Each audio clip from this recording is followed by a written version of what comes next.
more than a year now since one-year-old Nicholas Dominici died from ingesting fentanyl at a Bronx daycare. Today, a federal judge sentenced one of the owners to decades behind bars.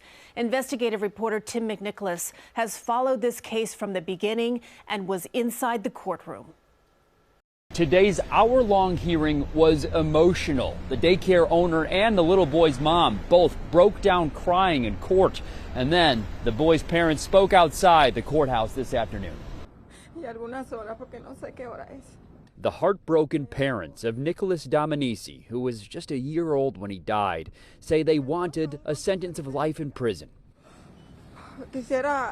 His mother says this is the worst nightmare for any mother, to lose your son in the place she left him to be cared for while she was trying to make a living. The owner of the daycare, Gray Mendez, broke down in tears in court as she apologized to the parents and said in Spanish, "My only mistake was in trusting people who were close to me." Her attorney argued that she was not the boss of the drug operation being run from the daycare. Her husband, Felix Herrera Garcia, was. And she asked the judge and prosecutors to, quote, "Please have some pity on me." But Judge Jed Rakoff ultimately gave Mendez the same sentence he gave her husband last year, 45 years in prison.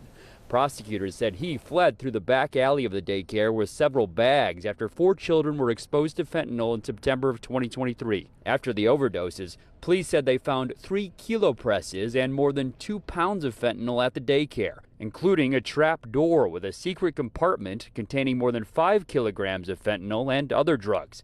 Prosecutors argued that Mendez should have done more to try to save the kids and instead lied to first responders and did not use the Narcan she had at the daycare.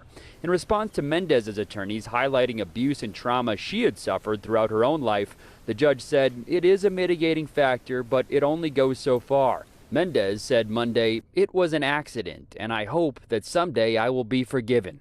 Dominici's mother said, quote, "Let God forgive her. My son won't return with I'm sorry."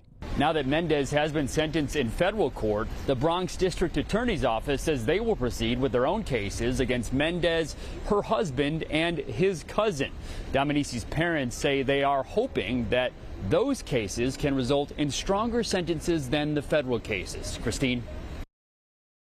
We have been following this story since the tragedy first happened in 2023. You can find all of our reporting, including how the Bronx community honored the little boy, online at cbsnewyork.com.